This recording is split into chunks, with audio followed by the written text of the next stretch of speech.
Hi everyone. It seems our Prime Minister, Boris Johnson, is ducking hard questions in the run-up to the election next week. And it's not the first time he's done that either. Let's take a look. Hi everyone. It seems our Prime Minister, Boris Johnson, is ducking... About that, I had the sound up on my monitor. So yeah, it looks like Boris Johnson is ducking some tough questions again. It's not the first time we've seen him do this. This is the latest. Now, you'll remember that Andrew Neil on the BBC has interviewed Joe Swinson, Nigel Farage and Nicola Sturgeon, and of course he's interviewed Jeremy Corbyn as well. But Boris Johnson is refusing to do the interview. Boris Johnson, remember, ex-editor of The Spectator, and Andrew Neil, current editor of The Spectator. And I believe he's got some connection, Boris Johnson has, to the current deputy editor, I believe. Would be his girlfriend. But yeah, they can't set it up, apparently. He's dodging the questions. Simply, he's dodging the questions. This is the latest from Laura Kunsberg. Latest in Neilgate, they're calling it. Why do they add gate to everything? Senior Conservative source claims the public might not be interested in the Johnson interview. Really? Why would the public not be interested? Well, this is what they say. The public are fed up with interviews that are all about the interviewer and endless interruptions. The format is tired and broken and needs to change. She replied to that and said, yeah, the viewing figures don't actually tally that up because the viewing figures were off the chart for those interviews. You may remember that when Andrew Neil interviewed Jeremy Corbyn, he was the one who asked him over and over and over and over again to apologise for anti-Semitism. Andrew Neil, let me tell you, is the toughest person on the BBC for me to criticise. I think he's tough on everybody equally, but that's just from what I've seen. I think that's the reason why Boris Johnson is refusing to go on there. He'll go on David Schneider. He'll go on Good Morning. Jeremy Corbyn went on Good Morning and Philip Schofield turned into Andrew Neil. Started asking him again over and over, will you apologise for anti-Semitism? But Boris Johnson is refusing to go on this interview with Andrew Neil. And Andrew Neil has basically, last night I think this was, he sent a video out basically saying, come on Boris, come on the channel, take a look. Because Boris has now said, or we're getting word that he's not going to do it. There is, of course, still one to be done. Boris Johnson, the Prime Minister. We have been asking him for weeks now to give us a date, a time, a venue. As of now, none has been forthcoming. No broadcaster can compel a politician to be interviewed, but leaders' interviews have been a key part of the BBC's primetime election coverage for decades. Now remember, the Tories do have form on this, remember. Theresa May wouldn't debate Corbyn head-to-head in the last election, you might remember. So they have form. We do them on your behalf to scrutinise and hold to account those who would govern us. That is democracy. We've always proceeded in good faith that the leaders would participate. And in every election, they have. All of them. Until this one.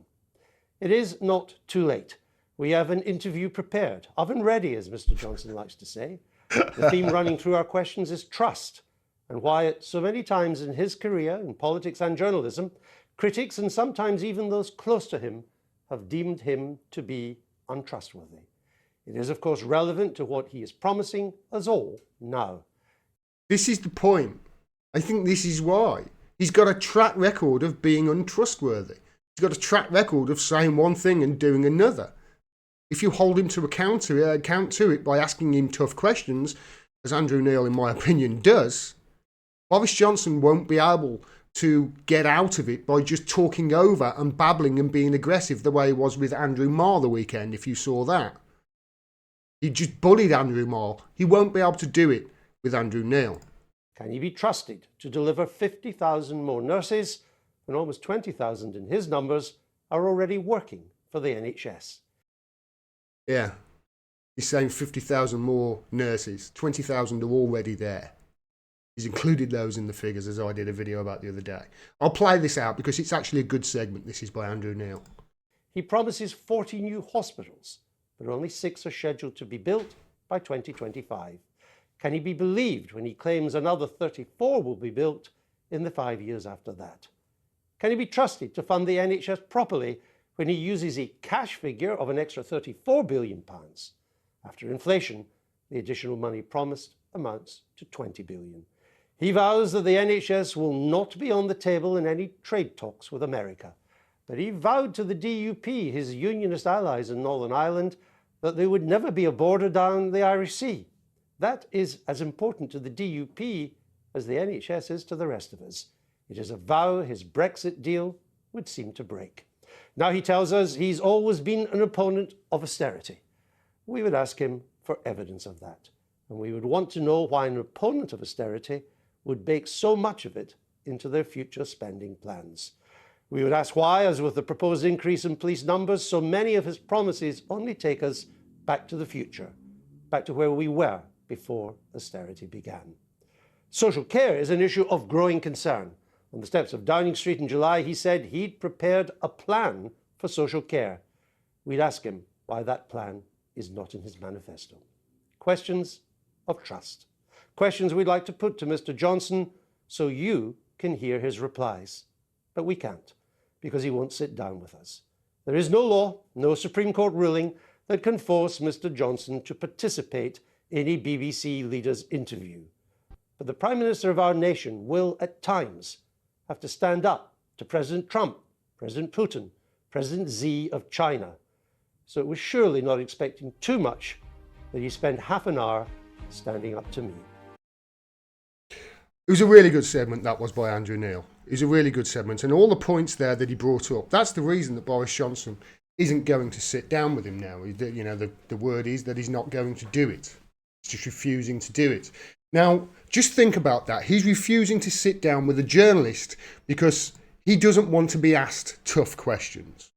That is obviously going to look terrible to the electorate. It's going to look terrible to people in council estates up and down the country, especially in the North and the Midlands, who may be flirting with the idea of voting Conservative for the first time in their life, although I can't for the life of me understand anybody who grew up in a council estate in the UK and votes Conservative, but that's just a mind boggler for me to get my head around. But anybody who's flirting with the idea of voting Conservative in the North and Midlands, they're not going to look too good on that. He doesn't want to be questioned. If he doesn't want to be questioned, what's he hiding? So it's not going to look good for him at all, him refusing to do this interview. But here's the thing. If it's not going to look good for him not doing this interview, how bad are they thinking it is going to go if he does it? He's already got an amazing amount of flack for not doing this interview. It's not going to look good. So they must have taken the decision that not doing the interview and having the optics of that look terrible and him slipping the polls as a result and the support slip as a result, they have deducted that not doing the interview is less damaging than actually doing it. Just think about that. Doesn't that sound very similar to the Hillary Clinton campaign in 2016 when she didn't campaign in the Rust Belt? Those states that she thought were solid, but she didn't campaign there. Why? Because whenever she campaigned, her numbers went down.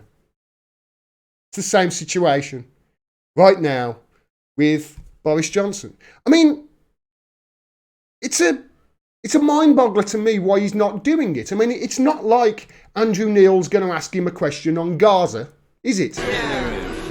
To ask the Secretary of State for Foreign and Commonwealth... Urgent question, Emily Thornberry. I covered a video on this. Look at him run off. To ask the Secretary of State for Foreign and Commonwealth Affairs to make a statement on the violence at the Gaza border and its impact on the Middle East peace process. Now remember, this is just after Israel had killed 50 or 60 protesters in a day during the Great March of Return when Boris Johnson was Foreign Secretary. Emily Thornberry wanted to ask him a question to make a statement on that. That was it. Very simple question. He knew the question was coming because it's in the book beforehand. They have to put it, enter it into the book as to, what is on the schedule. So he knew it was coming, and that was his reaction. Instead of making a statement about Israel killing 50 or 60 people in a day during the Great March of Return, he ran off. This is your Prime Minister, people. This. Urgent question, Emily Thornberry. Look, there he goes. That guy there, literally running away from a question in the House of Commons, is your Prime Minister. That guy is running the country. That guy is not fit to run a bath. Our Prime Minister has chickened out. Totally chickened out. And he's got form of doing it. And you know what? He's doing it again and again and again. This is the latest. Johnson's stump speech in Rochester cancelled on police advice. This was in The Independent. 5 protesters turned up, so they cancelled it. He cancelled his stump speech because 5 people turned up. As I said, get out of London and speak to people who are not rich Remainers. Do you remember Cummings said that? Rochester's in Kent. Not exactly Sunderland. But like I say, he's running away from any question. Not just from 5 people. Look at this. This is from Craig Murray. This is from commenting on something from yesterday. Look at what Craig Murray says. He says, there is nothing that shows contempt for ordinary people like a candidate, whoever they may be, refusing to attend the local hustings in their own constituency. The hustings, the town hall, if you're in America. We've got an election next week. He wouldn't even show up to his own hustings to take answer questions from his own constituents. He doesn't want to be questioned by anybody. He's got a divine right to rule over you. This is the mentality, I swear to God. This is what Craig Murray was commenting on. Tonight we had our local hustings. This is from Ali Milani. That empty chair is where Boris Johnson was meant to be. Here he is, look. That's where he was meant to be. He's running away from every single question that he might be asked. And you've got to ask yourself, if he's scared to give answers to the questions that you and I want him to answer, what do you think his answers are going to be? Does he have any on social care, like Andrew Neil pointed out in that video? I put it to you that Boris Johnson has got no intention whatsoever of giving you anything that he's promising. They're making these figures off the top of their head and they're saying, yes, we're going to do it all. They're lying to you. And the mere fact that Boris Johnson won't even answer a question, not from Andrew Neil, not from 5 people in the street in Rochester, not from his own constituents in his own town hall. He doesn't want to answer any questions. Why? Because he's a chicken and his advisors know that however bad it looks, him not answering questions, it would be far, far more damaging to his campaign if he actually answered them. Just think about that. How bad are they going to screw us over if they get in? Take a look at the last 10 years. Give you some idea. I'll put that to you. Thanks very much for watching. Please make sure you subscribe and click the bell below so you get a notification of when I drop further videos. And please do what you can to support me. Like and share the stream. That really helps. Like it and share it. Really, really helps. You can click through to the website to find ways you can support me. Support independent media. Let's make all world fiction again. Thanks very much for watching. See you soon.